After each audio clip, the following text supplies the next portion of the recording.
to join our town. I'm your host, Mitchell Taylor, and our topic today is homelessness. And we're joined today by Andrea Ryan and Mike Caiazzo. Both are from Lighthouse Mission, and we're going to focus on empowering our young people.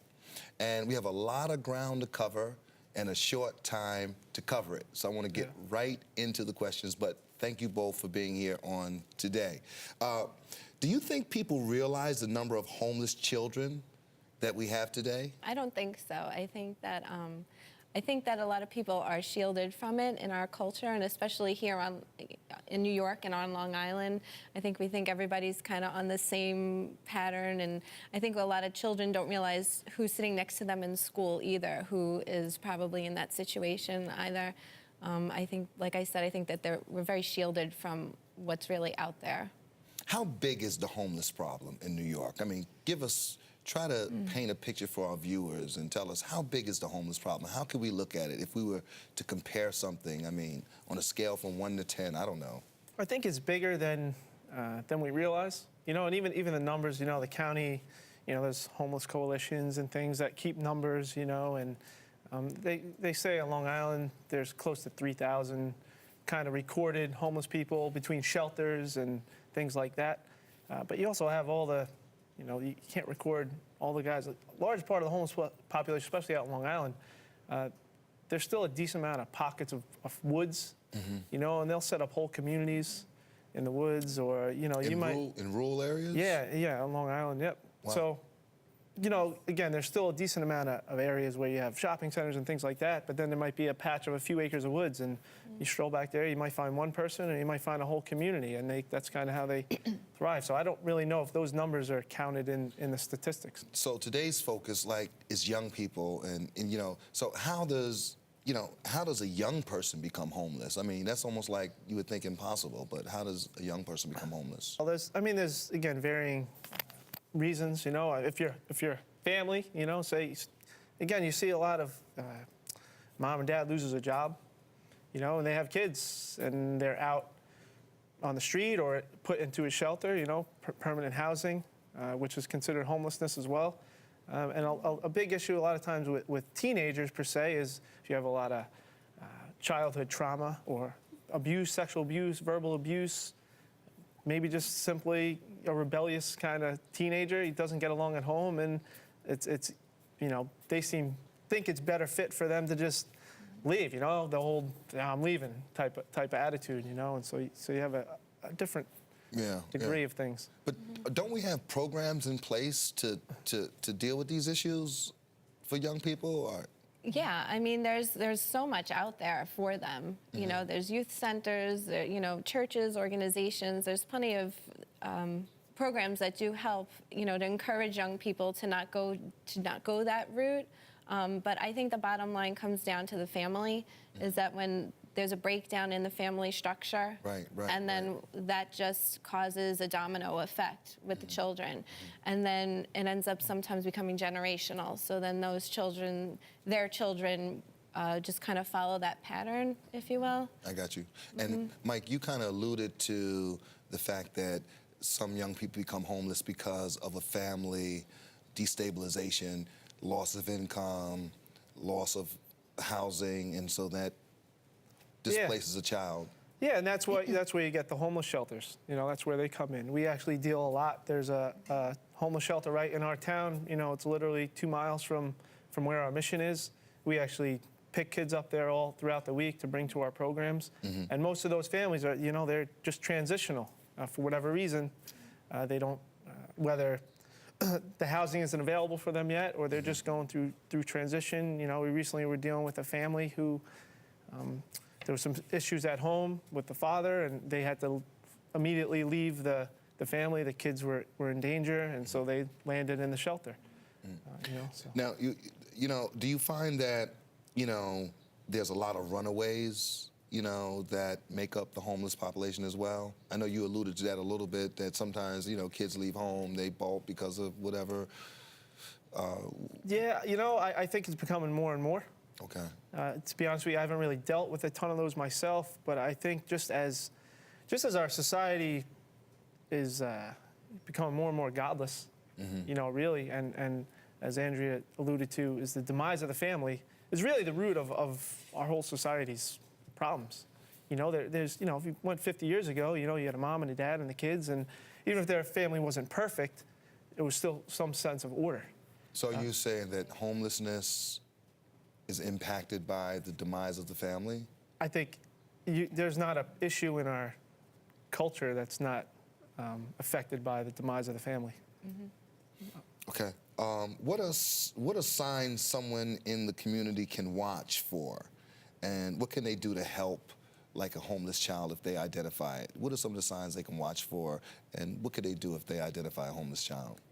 Well, I think we see a lot of kids through our programs at the mission and all, and I think, and we have a very good relationship with the schools too, so they're able to also eyeball the students and the children. Sometimes it's hard to tell the difference, just by looking at them. But for the most part, just things to look at, maybe their clothing, if their shoes match, things like that. And as far as helping, there's so many programs, and like us at the mission, we try to get in there, helping the kids get food for their families, encourage them consistently, and just really love on them, tell them that, they are worth something and that they are loved. Pastor Mike, what specifically, after you get a child in program and on the right track, what is it that you do to prevent them from falling back into that situation? What are some of the things, tools and interventions that you give them? Yeah, I mean, that's a good question, and we wish we all had, had it marketed where there was a set solution, and obviously the core of everything we do, we are a Christian-based ministry, Lighthouse Mission, and so, our most important thing is to bring people into a relationship with the living God, and so in everything we do, we present the idea that Jesus Christ can change their life and can really impact them. And with him in their life, they can find new hope and new life. And so we try to steer them there. But then, second to that is, or through that, we love on them. Right, and we try to give them opportunities. We have kids that come in from the community that, some of the older kids, some of the old teenagers, they just come in and they just come to help out. They know it's a safe place. They come and they say, can we help out? We actually just 2 weeks ago, we have a 17-year-old girl who's pregnant. Dropped out of school, I guess, but she's been coming every day just helping us out because she knows it's safe. Right. And that's common. We have a lot of kids like that. Right.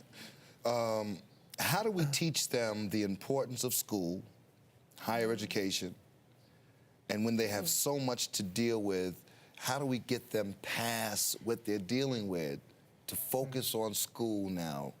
And then understand that a higher education is going to make you competitive in this market for a job, a career, a business. How do you refocus them? Must be a challenge.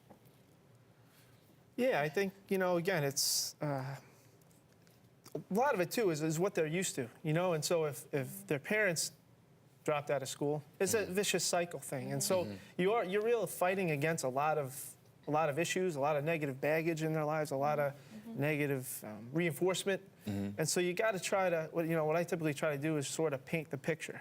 Okay, you're just dealing with a kid, the same family I mentioned before. He's a 15-year-old kid. He's in the homeless shelter. He got kicked out of school, expelled from school. And so he's hanging out and maybe getting in trouble. And at the moment, that's fun. I said, but what are you going to do when your friends go off to school or when something else, and now you have no high school education? Right. Then what are you going to do? The fun ends, know? Right. And so I just try to paint a real picture for them and say, this is what it is going to look like, because that's the reality of it. You're going to be struggling, or you can just stay in school and get your education. It's important. Andrea, what's missing in our young people's lives? And what are you guys adding to make them feel important? Well, I think what we said before was really the family structure.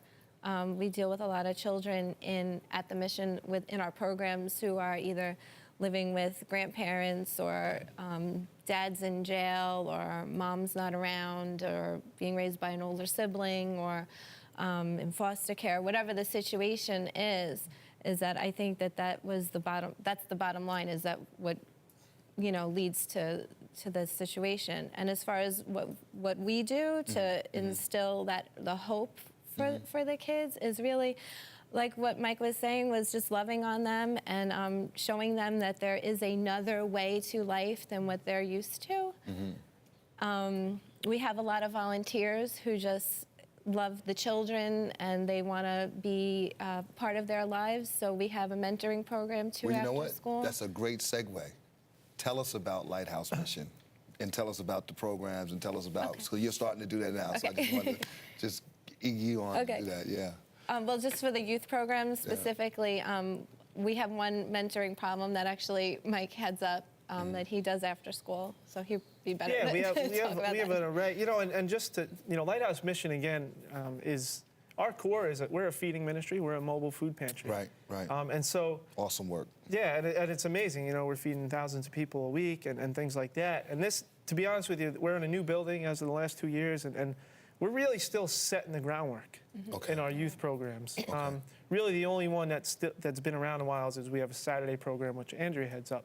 But we're still building the foundation of our youth programs. And so we have after-school programs for junior high kids. But one of the ones that's really been blossoming is an after-school one-to-one mentoring program. And it's kids come and they just get help from homework for an hour. And we actually need to expand it to another day because it's expanded so quickly. And the powerful thing about your work is that you meet a need first.